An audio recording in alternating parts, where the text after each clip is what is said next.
I think we can all agree that art builds off of art. Fan fiction and public domain stories, for example, are super important tools for new writers because they serve almost like training wheels on a bicycle, guiding you until you are comfortable enough to leave them behind and make something wholly original. Or mostly original, because all stories are fundamentally a mixture of elements from other stories. However, that doesn't mean all of these adaptations are good. In fact, most of them are pretty bad. Since most adaptations are works by inexperienced writers that serve as practice, they often don't flow well and have confused plots and characters, and in the worst cases, make you wonder if the writer even saw the same work as you. But luckily, most of these bastardizations are confined to old notebooks or Google Docs, so the general public is not subjected to their horror. And usually when they are released into the wild, they're trapped in webcomics or Tumblr posts, far from public view. But what happens when one of these deformed stories reaches the public? You get Universal Pictures Frankenstein.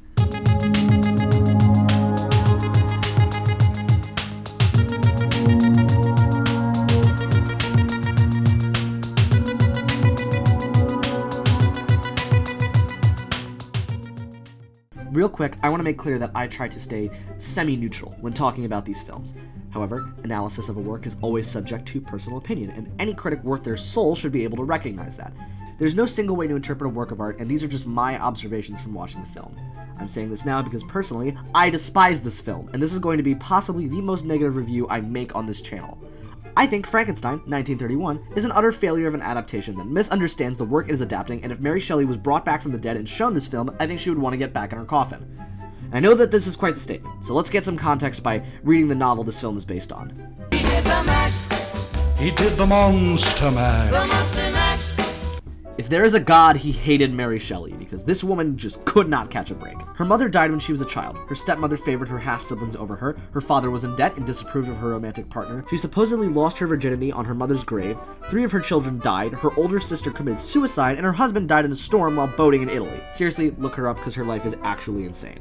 Despite all of this awfulness, Mary Shelley did not do the logical thing and become a Batman villain, but rather dedicated her life to writing. In fact, Frankenstein, her most well-known novel, was written when she was 18, back when only 2 of her children had died and before her husband got frozen. The novel follows the arrogant amateur scientist Victor Frankenstein, who manages to create life but cruelly abandons his creation. After only ever being hurt by the world around him, the monster swears vengeance on Victor, killing his youngest brother, framing his housekeeper for the murder, resulting in her execution, and later killing his best friend and fiancé when Victor refuses to build him a bride. I'm vengeance. Victor chases the monster to the North Pole, where he recounts his story to a Captain Walton before dying. The novel is not only a story of science gone too far, but of the cruelty of humanity. Despite being the protagonist, Victor is a grade A certified fresh jackass who abandons his creation because it creeps him out, and is extremely selfish, never reflecting on how the death around him is a direct consequence of his own actions. Meanwhile, the monster is extremely intelligent, able to teach himself language and cooking. However, he is extremely lonely, lacking companionship, and being violently shunned by the world around him. He hurts others because that's all he can do in the face of a world who hates him.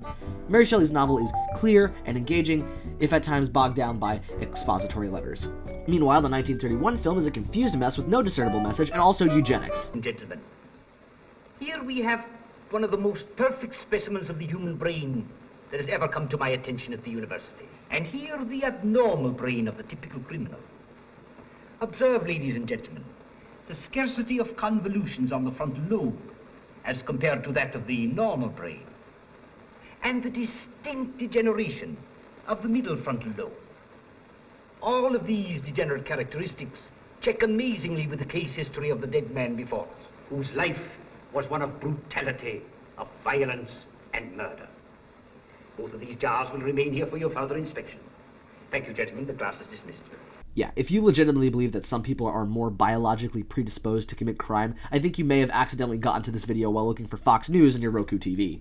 Seriously though, that little bit of exposition alarmed me because that sounded like some textbook eugenics, and while those ideas were much more mainstream in the 30s, I decided to take a closer look at the crew on this film to see if, like Metropolis, there were any Nazis that might have put in something like that. I instead stumbled upon the biography of the film's director, James Whale, who was an open gay man in the 1930s, but was nonetheless a successful Hollywood director who also fought pressure by the Nazis to make extensive cuts to his 1937 film The Road Back, which was the sequel to Erich Maria Remarque's All Quiet on the Western Front. I swear, I cannot keep getting sidetracked by the people that are so much more interesting than the film I'm supposed to be talking about. Now, while I couldn't find anything directly stating that one of the writers or directors was at any point sympathetic to or affiliated with the Nazis, I did find a possible explanation for where that brain speech came from. Part of the reason it stuck out so much in my mind is because the portrayal of the monster in the film is, inconsistent. He's treated as a cold-blooded killer, particularly when he attacks Elizabeth, but most of his victims are those who have directly harmed him, such as Fritz or Dr. Waldman. And when he kills Maria, it is indirect because he doesn't understand what drowning is. However, Frankenstein was not the work of James Whale alone. Whale was actually the second director brought on, with the original director being a man named Robert Florey, who is the one credited as having made the monster a mindless killing machine. He also absolutely pissed off the monster's original actor, Bela Lugosi. But some of these other inconsistencies between the film and the novel, such as Frankenstein's first name being changed from Victor to Henry, the addition of a lab assistant, and his laboratory being moved from his apartment to an old watchtower, were probably the result of the film not being based on Mary Shelley's novel at all.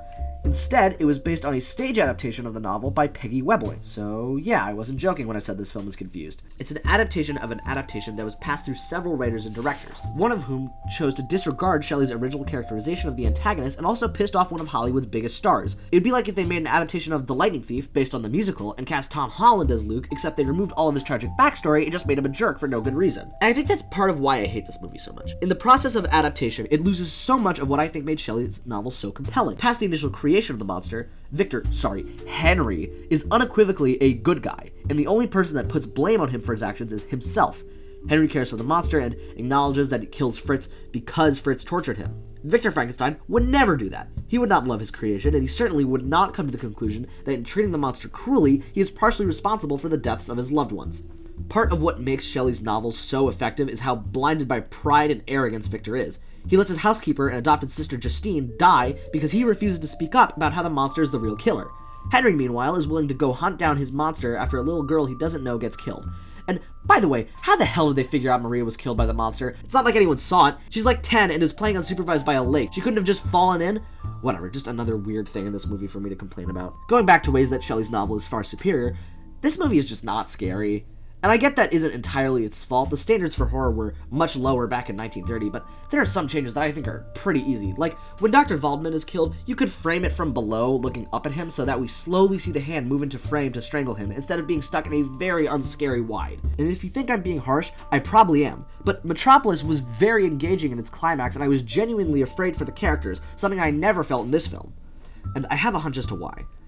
Frankenstein was not a purely artistic project like Le Voyage dans la Lune or Metropolis. It was conceived of by Universal Pictures to capitalize on a new market.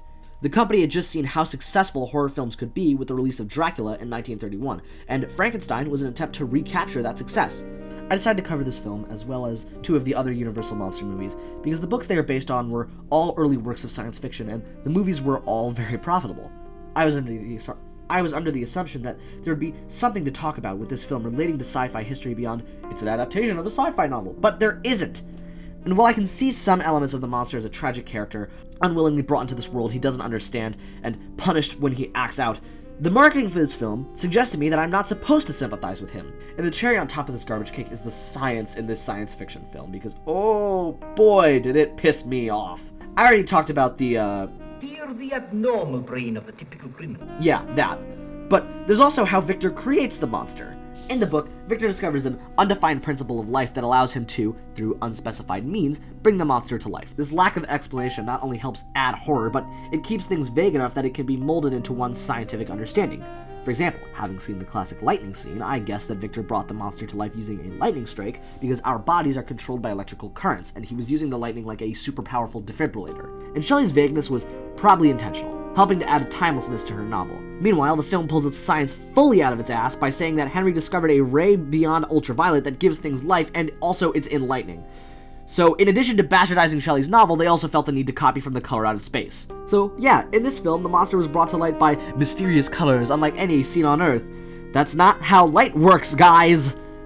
God, I hate this stupid movie. In the name of God, now I know what it feels like to be God. Alright, take a chill pill, you still have to do the conclusion. Universal Pictures Frankenstein is confused and meandering, not effectively using its runtime and struggling to convey any moral message or themes. This may be a result of the script being passed between multiple writers and directors, each with different visions, but I don't think that excuses how it utterly fails to convey any of the themes or story of Shelley's book in a meaningful way. I've had similar complaints about confused plots in my previous videos, but at least in those films I was engaged by the spectacle. The most technically impressive scene in Frankenstein is the fight in the windmill at the end, which is blown out of the water by the set work in Le Voyage de la Lune or the practical effects in Metropolis. When writing the script for this film, I was talking with a family member who had seen it and told me to go easy on it and judge it on the standards of the time it was released, but I will not do that. When I read Mary Shelley's novel, I wasn't ever scared, but I was engaged. The best horror stories, the ones that are timeless, are the ones that are suspenseful. Even if they don't scare you, they keep you engaged. That is the bare minimum I ask for in the stories I hear, read, and watch. That they are engaging. And James Whale's Frankenstein is not engaging. When I read old reviews of this film, I hear about how it shocked the audiences, and shock can engage an audience, fill them with suspense. But people are not as easily shocked as they once were. And a story that is not engaging when the shock value is lost is not a good story. Just another thing this film fails to adapt from the novel it's based on. I do not like the film Frankenstein, and I did not like making this video about it. I don't enjoy tearing art down. I hope my other videos are proof of that. But this film struck a sour chord and I had to talk about it. It is an adaptation in name only, completely fumbling the story it is trying to be. It is in my mind one of the earliest examples of a film being made where the first priority was commercial viability. I may be alone in this opinion, and I'd love to hear from people who enjoy this film, and to those people, I am sorry for trashing one of your faves. But until then, I will stand firm in my opinion. I hate Universal Pictures Frankenstein.